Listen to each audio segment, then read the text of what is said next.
All right guys, we've got this 91 non-turbo in. It's having some running issues, nothing too serious. We want to make sure the EGR is working for inspection. We have Nissan data scan up. So what we're looking for is a few things here. We have our timing. We want to make sure that when we go to check our timing with the timing light that this reads 15 degrees. Reason why it's reading at 18 right now is because the water temp hasn't sufficiently gone up to temperature. So once this goes up a little bit more, this should read 15 degrees. We can also lock it if we want to check the timing and it hasn't warmed up, but I like to let these things warm up. Also want to make sure that the coolant temperature is doing what it should. We've got it slowly warming up. Sometimes when you have a bad coolant temp sensor, you're going to get an erroneous bad reading on your timing. So you want to watch this, see if it dramatically jumps up and down. If it does, it could be a bad coolant temperature sensor. It could be that there's not enough coolant. And so water's passing through the sensor and sometimes it's not. So if it's just picking up air, you're not going to get a good reading and you could be potentially overheating the engine. Obviously you want to see that your battery voltage is good. This thing's putting out really good voltage, 14 volts at idle. A couple of degrees, you can see a few degrees up and we're at 16 degrees. AF base, this is essentially how much fuel is either being added or subtracted, mainly because of what the O2 sensors are reading. You can see at idle, the O2 sensors aren't really bouncing around. These are narrow band sensors. They're not really all that fantastic, especially at idle engine speeds. They need to get heated up to work properly. So once you rev this thing, you'll see that O2 sensor should bounce around in reading. If it's not, more than likely you've got a bad O2 sensor. So it should at least bounce around when you have, engine speed above 2000 RPM. This is the duty cycle of an idle air control valve.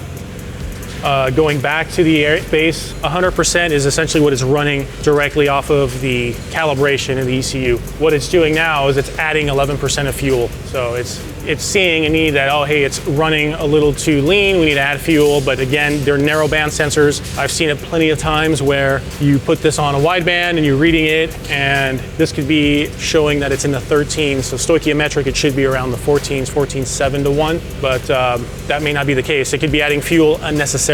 TPS, the voltage is right where we want it to be, about factory spec, 0.44, 0.46. Mass airflow meter with a single MAF car, 1.2 is pretty good. That's where it should be. We're also wanting to make sure that our closed TPS is on. When you're coming off of idle, then it's gonna go off. So if this is showing off, and it's essentially idling, it's not getting a TPS contact. So that needs to be addressed if that was the case. We're also seeing that the EGR solenoid is on, the VTC is off, fuel pump is on, so you can kind of see what's going on. And obviously its AF ratio shows lean, it's showing lean, and that's why it's adding fuel. So now that it's sufficiently warmed up, and you can see how long we've been talking for, and it's only gone up, I don't know, what is it, 9 degrees, maybe 10 degrees? Did somebody install a cold thermostat in this thing, or is that coolant temperature sensor really not reading accurately? So we could actually have a coolant temp sensor. I mean, this thing is basically bone stock. It's got 166,000 miles. There's no mods. It's just a non-turbo. You want to double check this and see if there's something else going on. So, but we are at 15 degrees. We can now check the timing, make sure it's set correctly.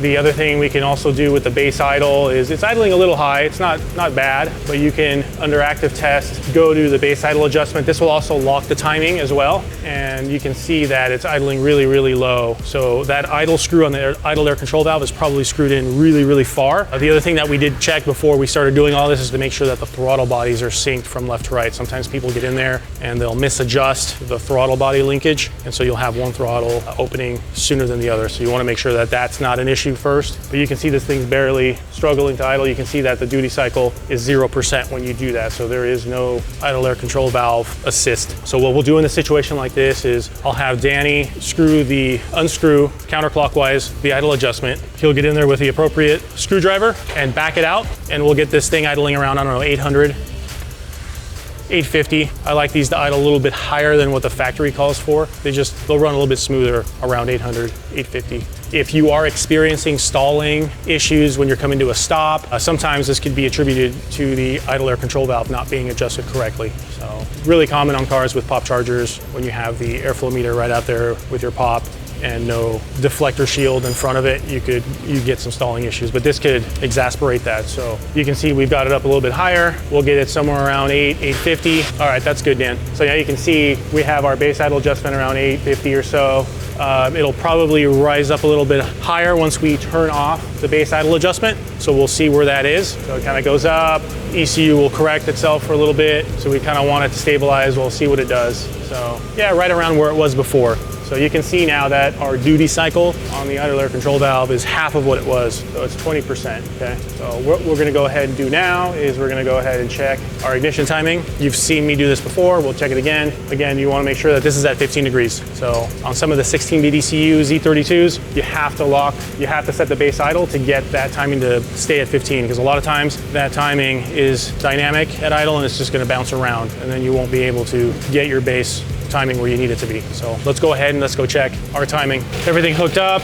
We're on halfway on our wire, because if you go over the wire entirely, you're not gonna get a good reading. I'm reading the correct engine speed. I have an adjustable light. We're gonna set it to adjustable timing. I like to set this to 15 degrees, and then I line up my 0 mark on the crank pulley to the 0 mark on the lower timing cover. All right, so this car particularly came in because it wasn't running as well as it could have, but because it can't pass inspection.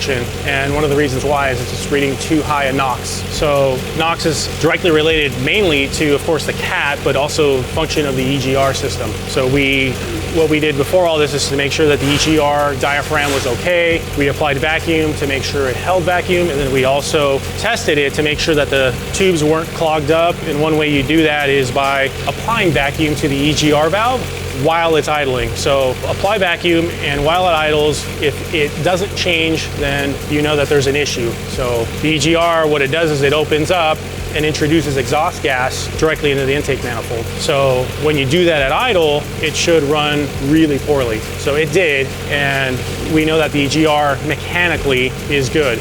So that's a good function. The other thing we did is make sure that the solenoid is all connected correctly and cleaned all the connections on all that stuff. Because at this age and with those old EV1 Bosch style connections, they get green with corrosion. So I've got this at 15 degrees and I can see it's not 100% lined up. So it looks to be advanced. So, and your NOx is gonna be on the higher side. By retarding the timing and getting it into spec, which we're gonna do, is you'll help alleviate the values of the NOx. So these cars, if your EGR is not working or your timing is too far advanced, you're gonna have really high NOx readings. So everything just has to be just perfectly right. Your O2s have to work to get your HCs and your COs, and of course your CATs. You know, at this point, this car still has factory CATs, 160,000 miles. They're obviously not gonna be as good as when they were original. So we're gonna start by getting the timing. We fixed a few of the vacuum lines over here, and then we'll go back in, get it checked out, make sure our values are where they need to be. So that way this thing can be registered and we can drive it again. So what I am reading right now is we're roughly about 70 degrees of timing. So it's only 2 degrees advanced, but that can make an impact on the NOx readings. So we'll go ahead and adjust that. We'll shut it off, and then we'll adjust it from the cam angle sensor, the crank angle sensor on the driver's side of the engine. Okay, we're gonna use a little punch and hammer to get this to cooperate a little bit. So we're a little bit more centered now. That was a little scary. You want to make sure that your timing at the ECU is reading 15 degrees because you want that to match. You want the mechanical timing to match the electronic timing. So go ahead. So we'll go ahead and make sure, we'll go back to data scan, get our display back up here, confirm it's on 15 degrees, it is. All right, and I got lucky, but yeah, we're at 15 degrees now, and it's almost centered between the slot we have on either the left-hand side of the little slotting that we have on the crank angle sensor. So that's fantastic. The idle came down just a hair too from retarding the timing a couple of degrees. So we'll go ahead, we'll lock that in place. After it's locked down, we'll double check it again to make sure the crank angle sensor didn't move as we were tightening up those bolts, and then we'll go ahead and get it inspected again.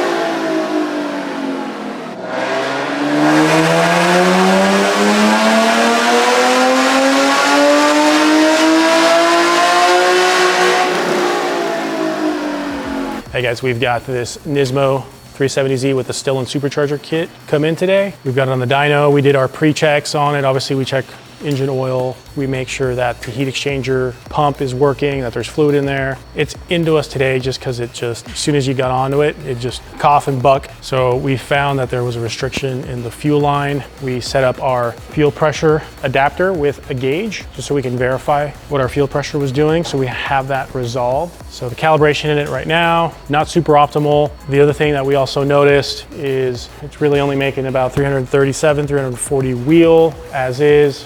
5 pounds of boost. So now that we've got this thing running, able to go full throttle, now we're gonna make our tweaks, fix a couple of things, make sure there's no boost leaks and all that. The belt is pretty loose. That's the next thing we're gonna do. You can see it moves quite a bit, and then we'll get this thing dialed in.